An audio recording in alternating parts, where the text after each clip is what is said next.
Hello everyone, welcome to Family Storytime. My name is Cassie and I work at the Amy Sanders Library. Today our theme is about gardeners. The first thing we'll do today is sing our hello song. Hello, hello, hello, and how are you? I'm fine, and I hope that you are too. The first book I have today is called We Are the Gardeners.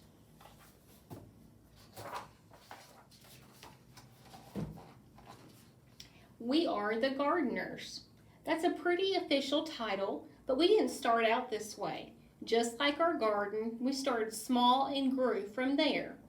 Some say that a garden just grows from seeds, but we think it grows from trying and failing and trying again. A garden is hard work, but so is most of the good, important stuff in life. Our family's garden story began with one small potted fern.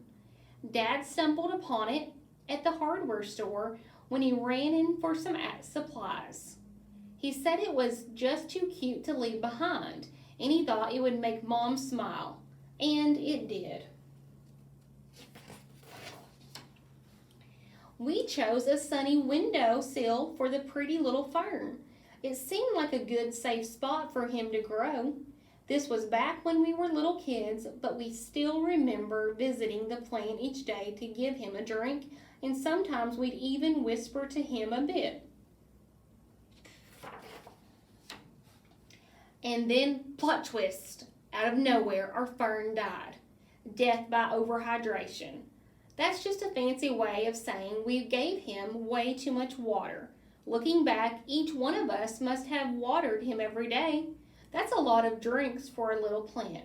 By mistake, we love that plant to death. Some people tell themselves they are no good at something after one small failure, but no chance were we going to give up that easily. So we checked out some books from the library, and we found out that ferns can be tricky and prefer to live in a shady spot. Apparently, a plant's leaves can communicate to us what they're needing. We also learned that most plants have good manners and like to sip, not gulp. Lesson learned. Dad got us a fresh fern, and with it came fresh hope. This time we set the pot on our piano, way on the other side of the room where the sun wouldn't give him so much attention. We made a watering schedule and took turns saying a lot of nice things to our little sprout of a plant. And fern number 2 lived and thrived and grew, and finally Mom got him a little potted friend. And then another, and then 1 or 2 more. We noticed that talking to our plants actually helped them grow bigger and stronger, so we added some songs and jokes into the mix. Unlike when we overwatered, 0 plants died from us talking too much. Pretty soon, plants were taking over the house. And Dad said it was time to graduate to outdoor gardening. Mom was as excited about the new outdoor garden as we were, and she started talking about it with a dreamy look in her eyes. That's when Dad called a family meeting so we could come up with a real plan. We all gathered around the kitchen table and got to work dreaming, planning, and drawing things out. We knew we needed a sunny spot, a place where the plants could sunbathe for at least 6 hours a day. We'd be red as radishes if we did that, but plants just love it. And more than that, they need it. In the garden, there is no life without light. Dad always says that the foundation is the most important thing when it comes to building a house. A house can't be strong if it's built on something weak, and the same holds true in the garden. So to make the foundation of our garden strong, we filled it with something called soil, good soil, which includes a bunch of tiny living things called organisms, can grow things in it. That's pretty amazing when you stop and think about it. A whole hidden world of life is happening beneath our feet. Just because you can't see the good things with your eyes doesn't mean they're not there. And another cool thing about soil is that it feeds and strengthens the seeds we sow. And then, like a miracle, plants and flowers burst out of the ground. We also knew we needed our garden to get plenty of water. Rain is the very best thing for plants to drink, but it's hard to know when and if rain is coming. So a couple other options to keep plants hydrated are to collect rainwater or use a sprinkler or garden hose to get the job done. Once we had a location with plenty of sun, good soil, and a watering plan, we got right to work. First things first, seeds. The most fun part of planning out our garden was deciding what to plant. We started with the foods we like to eat, like strawberries and tomatoes, and then we chose some pretty flowers to keep them company. The thing about seeds is that they are everyday miracles. Everything a plant will grow up to be is already hidden inside the seed. We chose flowers like zinnias, sunflowers, and cosmos so that pollinators would visit our garden. Butterflies, hummingbirds, and bees spread pollen around from flower to flower, encouraging even more things to bloom. We like knowing that little helpers are out there in nature working with us to help this garden grow. The bees must have put the word out that we had a pretty good thing going because, sure enough, all sorts of other critters started to arrive.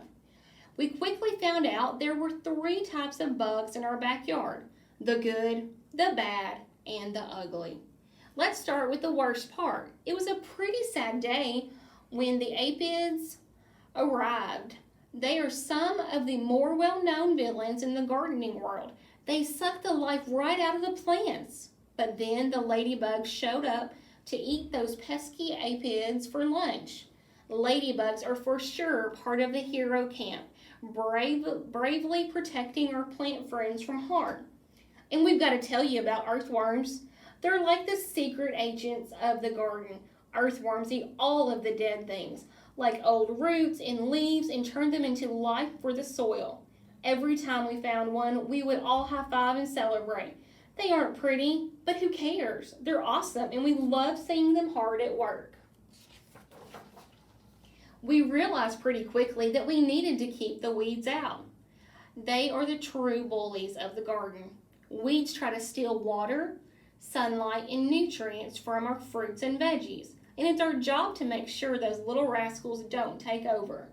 If we ignore the garden for too long, the weeds run wild and hurt our beloved plants. It's so much easier to do just a little bit every day.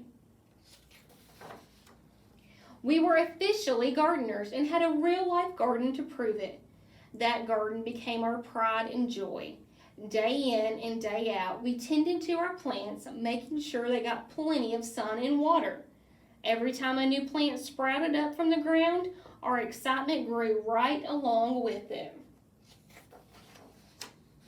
As time passed, our garden grew bigger, and so did our family. When our garden was finally in full bloom and growing tall, we'd run through the aisles and watch the butterflies flutter around us. But one day, as we were mid-skip, we noticed some trespassers helping themselves to lunch. And by lunch, we mean half of the garden. Animals may look cute and innocent, but some have a sneaky side. They can wipe out a garden in no time flat. The chickens ate the vegetables, the goats ate Mom's roses, and the bunnies weren't picky at all. They ate anything in sight. Saying goodbye to that many happy plants was even harder than throwing away our very first dead fern. We debated if we should just give up. Was it really worth it to start all over again? Then we remembered one very important detail. We are the gardeners. It was our responsibility not only to grow this garden, but also to protect it. So we put up a little fence to keep the animals out and got to work rebuilding our garden.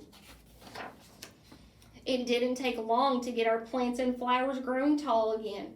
To this day, our very favorite days are when we get to gather the fruits of our labor. Mom loves to set the table with pretty flowers in every color you can imagine. We help her dream up recipes for the food we've grown. Sometimes when we see all of that beauty laid out, we can't believe our hands helped bring it to life. And it makes all the hard work worth it. It's what keeps us coming back, day after day, season after season. We still keep a little fern on the piano to remind us of our small beginnings. Every time we water it, we're reminded not to give up when things don't work out the first time. Because the thing is, whether one potted fern dies or half of the garden is wiped out by little critters, every failure or setback teaches us something.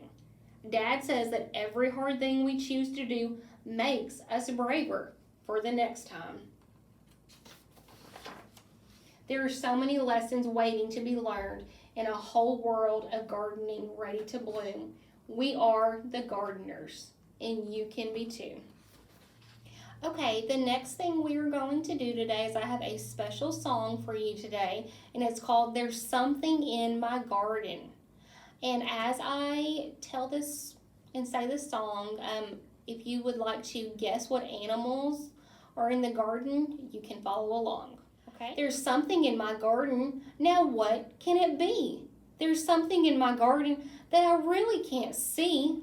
Hear its funny sound. Ribbit, ribbit, ribbit. A frog is what I found. Ribbit, ribbit, ribbit. There's something in my garden. Now what can it be? There's something in my garden that I can't really see. Hear its funny sound. Squeak, squeak, squeak. A mouse is what I found. Squeak, squeak, squeak. There's something in my garden. Now what can it be? There's something in my garden that I can't really see. Hear its funny sound. Chirp, chirp, chirp. A bird is what I found. Chirp, chirp, chirp. There's something in my garden. Now what can it be? There's something in my garden that I can't really see. Hear its funny sound. Thump, thump, thump. A rabbit is what I found. Thump, thump, thump. There's something in my garden. Now what can it be? There's something in my garden that I can't really see. Hear its funny sound. Sss, sss, sss. A snake is what I found. Sss. I hope you enjoyed that song. Okay, the last book I have today is called Up, Down, and Around.